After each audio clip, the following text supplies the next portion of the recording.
ask how much stock you put into the close of the game, but what can you learn in the last 9 minutes? You just did. No, last week. Okay, how much? I got you there, didn't I? Yeah. I got you there. If you leave coaching, you're hiring, and I'm hiring. Okay, all right. So how much stock do you put into that, and how do you communicate that to the guys? I put a lot of stock in it. You know, just you know, we always talk about finishing possessions, finishing halves, finishing games, and that's just unacceptable. You know, I thought we were playing really well on both ends of the floor. I felt defensively we were getting better throughout the game, especially second half. I thought we responded and came out on both ends of the floor. We were on point, and Syracuse is a great basketball team. Coach Autry is a fantastic coach, and you can see they're extremely talented. But the last 9 minutes and 32 seconds, just a departure of what allowed us to get the lead. Taking good shots, taking care of the basketball, executing defensively, defending without fouling.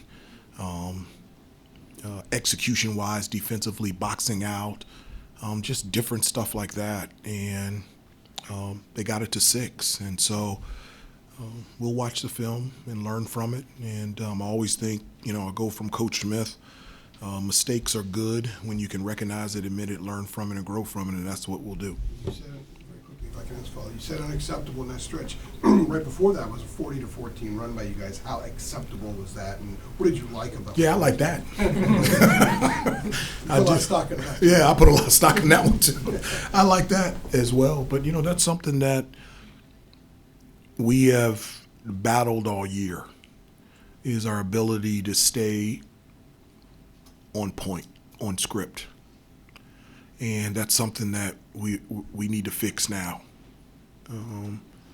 We have stretches, I think, of brilliance, and then we'll go stretches where we're making multiple mistakes consecutively. And very, you know, and that's something that we have to work on and something that we have to get better at. Spencer, then Michael. Another solid game from Luka tonight off the bench. What did you see from his game, and what did you like about it? Yeah, I thought Luka was really good defensively. Did a really nice job defending, trying to help out rebounding the basketball. He was getting to the offensive glass and didn't get any offensive rebounds, but he went. And that's something that is a job and requirement of our wing players, is to get to the offensive glass and just, you know, at a real nice rhythm and pace on the offensive end. Being able to shoot the ball, his ability to pass is real, and so he's in a nice rhythm right now, and I was really happy with his play. Michael, then Brian. Hubert, there have been times in the past where in the game before the Duke game, you guys lost that game, but obviously it didn't happen. We did? tonight. Yeah, the game before the Duke game, like 23-24 was Georgia Tech. Okay. Or, yeah. It's happened a few times. Okay. Do you feel like maybe in the second half, when Syracuse started to cut the lead down, guys maybe started looking ahead a little bit No. to this weekend? Well, I mean, you have to ask them. My answer would be no. I've not mentioned who we're playing on Saturday to them one time. You know, I've been specific with you guys all the time that, you know, like I always was at Proverbs 4:25, keep your eyes straight ahead, ignore all sideshow distractions. And so your focus should be real on what's in front of you, and what was real in front of us was a very good Syracuse team. Brian, then Noah.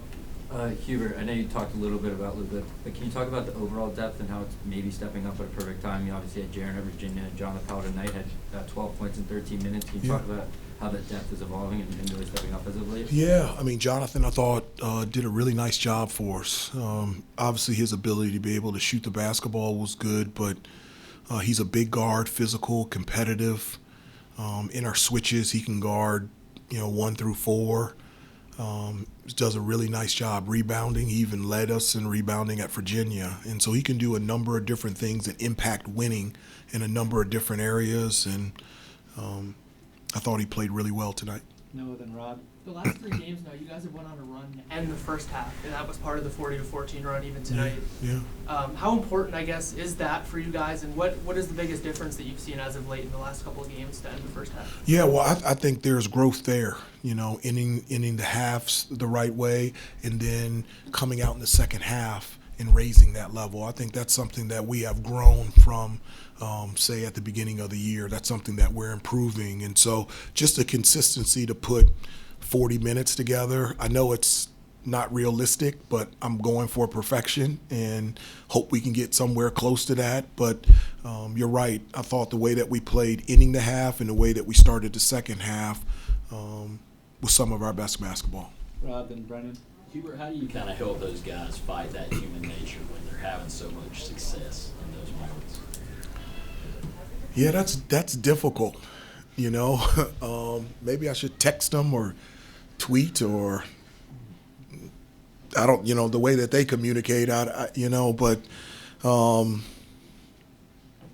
just the ability to, and this is, you know, just the ability to stay locked in and be able to consistently do the things that are asked of you. No one is perfect. Everyone makes mistakes, but there's a level of consistency individually and as a team that needs to be there to be successful, and I think our team is learning that. A few more, Brendan, then Donna. Hubert, yeah, coming into tonight, Caleb and Henry were the leading assisters for each other.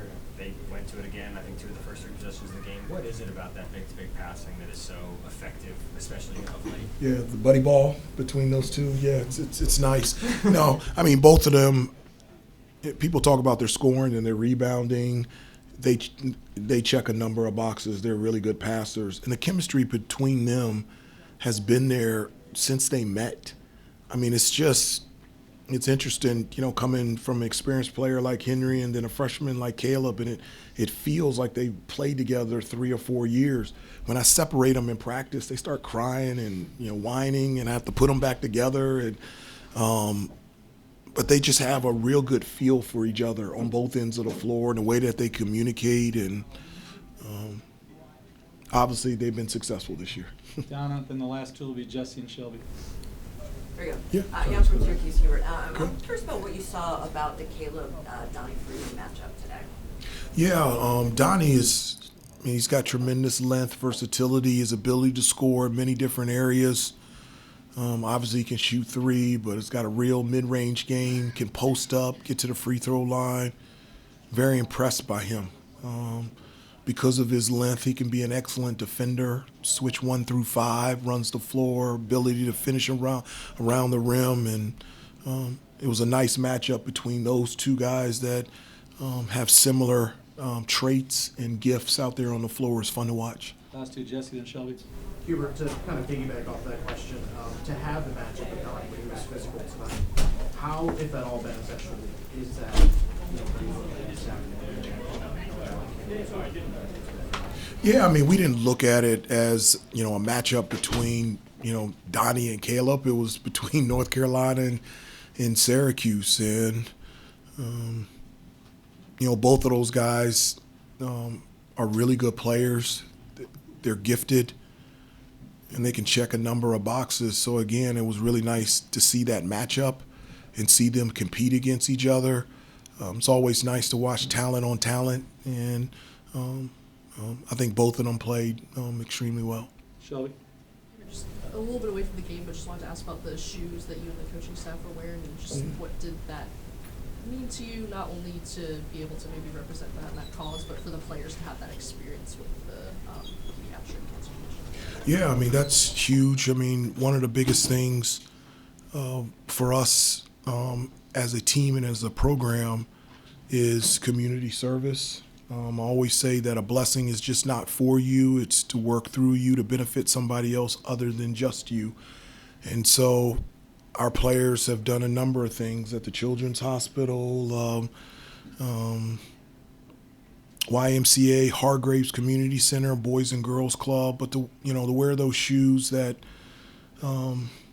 kids painted for us. It's just our support for them, our support for their family, and just the relationships and the friendships that our kids, our players are developing with them is something that they'll remember for the rest of their life. One of the things that I tell them, like, the things that you'll remember here are experiences. It's not, I don't think in 5 years you'll remember that the score of this game was 87-77.